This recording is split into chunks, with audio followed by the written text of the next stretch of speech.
Chicago Bears Now is sponsored by Magic Spoon. Get $5 off at magicspoon.com/bears. High protein cereal, 0 grams of sugar. It's been a game changer for me. We'll tell you more about this product later on in the show. Magic Spoon. Get $5 off at magicspoon.com/bears.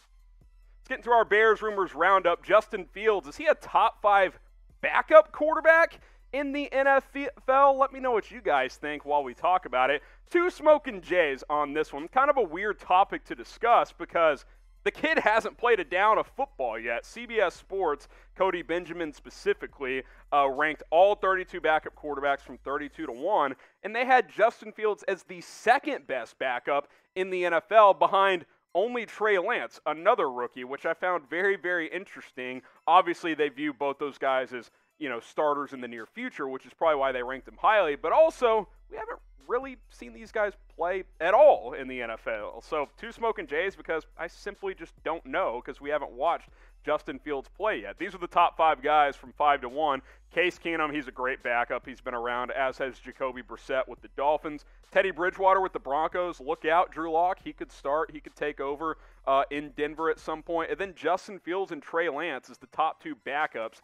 in the National Football League, which I find very, very interesting from CBS Sports. Here's what Cody Benjamin had to say in further depth here. Quote, Denver quite literally had the option of adding Fields as their number 2 instead of Bridgewater and chose otherwise, but most teams wouldn't hesitate to gamble on the former skill set. Will he struggle if or when he takes over for Andy Dalton in Chicago? Probably, but this kid has all the physical tools to be a number 1. The upside alone as a potential franchise quarterback vaults him up the list. But like I said, how can we say Fields is the second best backup quarterback in the league if we haven't seen him play? We also don't want him to be a backup quarterback for very long, right? Like, when I think of elite backup quarterbacks, I think of a Case Keenum. I think of a Marcus Mariota with the Las Vegas Raiders. Someone like that, a veteran who's played a lot, and if he needs to come in and play, due to an injury, he can do that as well. Honestly, Nick Foles would be high on that list, but he's QB3 in Chicago, obviously, because you have Andy Dalton, because you have Justin Fields, and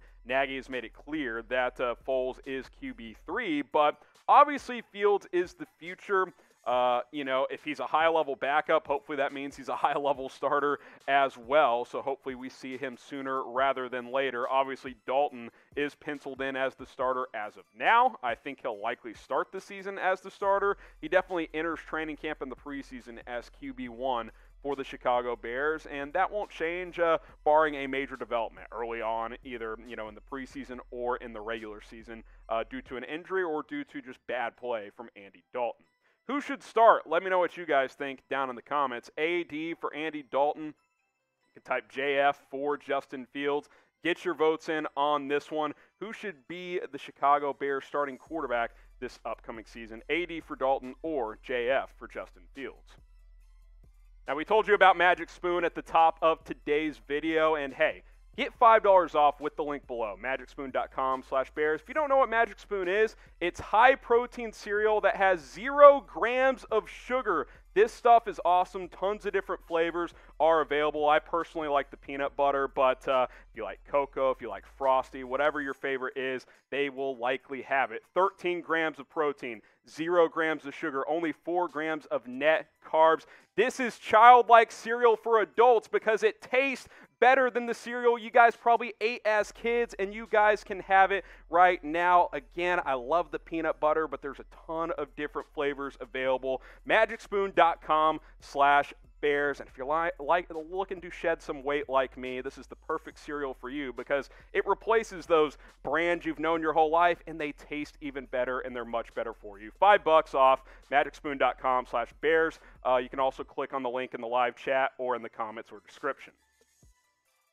Keep it rolling here on our Bears Rumors Roundup. Tom Brady, did he turn down the Bears last offseason?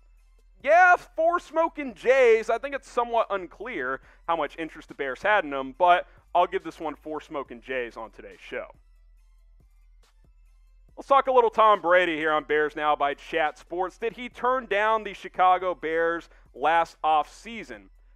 Yeah, I think I'm going to give this one 4 smoking Jays, and yeah, he definitely did. Why? Well, he didn't want to play in cold weather. What was the big talking point when he left New England? doesn't have zip on the ball. The cold weather is starting to affecting him. I think the Bears were definitely in the mix to sign the veteran quarterback, but I think he turned Chicago down. Don't know if there was a formal offer, but there was definitely interest. There's also been a lot of drama around Tom Brady, which we'll get to in just a little bit, because he may have bodied a couple of young quarterbacks in the NFL. We'll get on that in just a second. But first, Matt Nagy had this to say when the Bears pursued Tom Brady. He actually said this recently. He said, quote, "What I think is one of the biggest strengths that we have to look at is all options. We look at all options and at every position, and that's important to do." So we feel like, okay, at that position, obviously we went and we made a trade for Nick Foles, so that was a position that we were looking at, and we look at every option with different people, so I'll leave it at that. Basically saying, yeah, we went after Tom Brady. He opted to go elsewhere. Obviously, he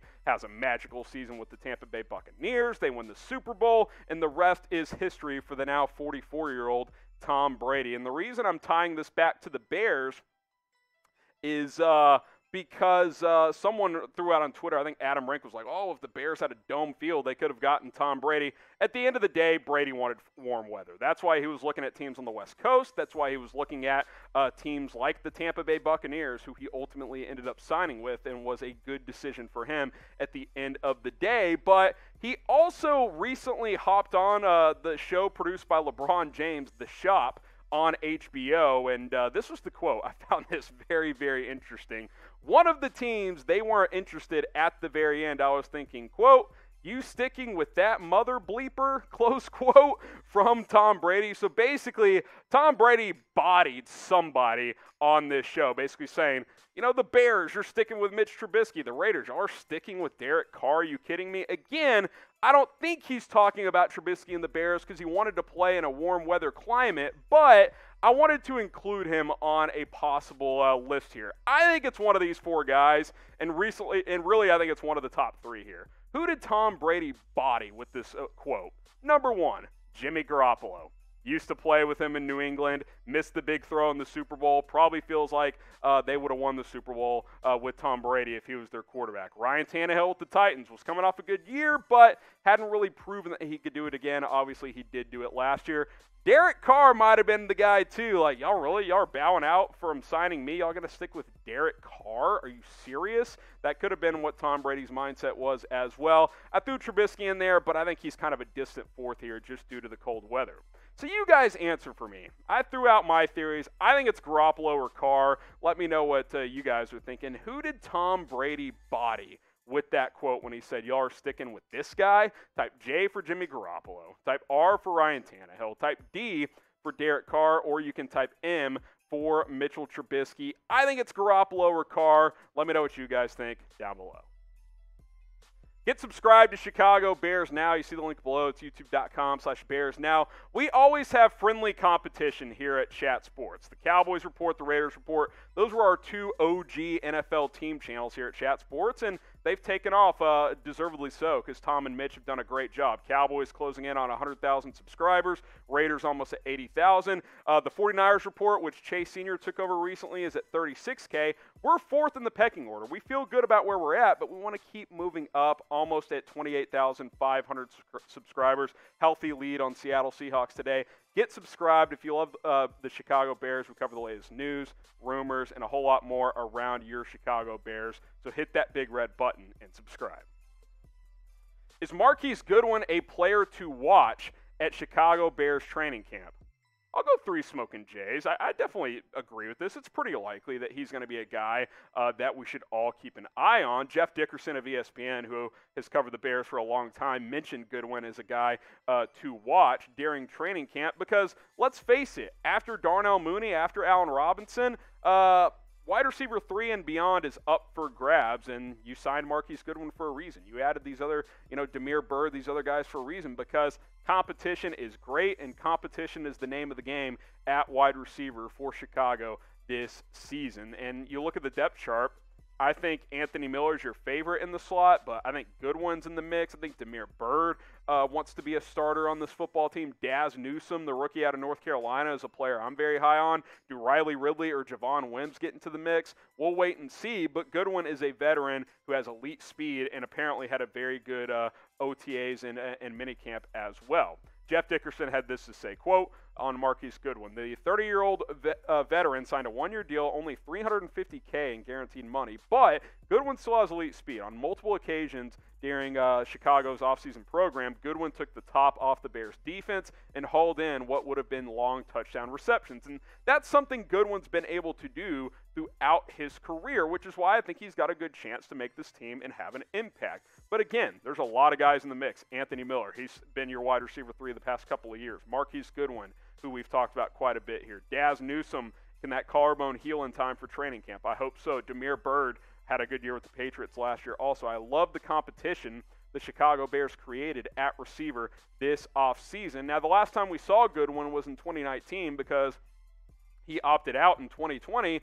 Still showed the big playability of over 15 yards a catch, but only played in 9 games. Didn't really have that connection with Jimmy Garoppolo. I think a guy like Justin Fields who can throw a good deep ball could help maximize Goodwin's speed. And throughout his career, he's been a guy who he's never going to catch, 8 balls in a game for 150 yards, but can he have 3 catches for 80 yards and a long touchdown? Absolutely. He's been a guy that can take the top off a defense. He can run those, those fly and post patterns, and you could also throw it to him short and just let that speed work as well.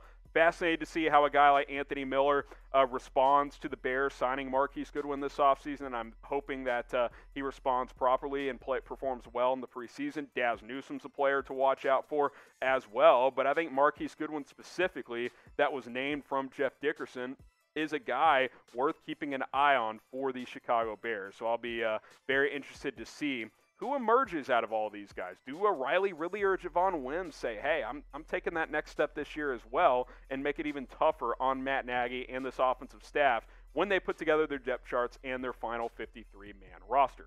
Who is your player to watch this year at training camp? Let me know down in the comments section. Who is the player you're keeping an eye on at training camp this year?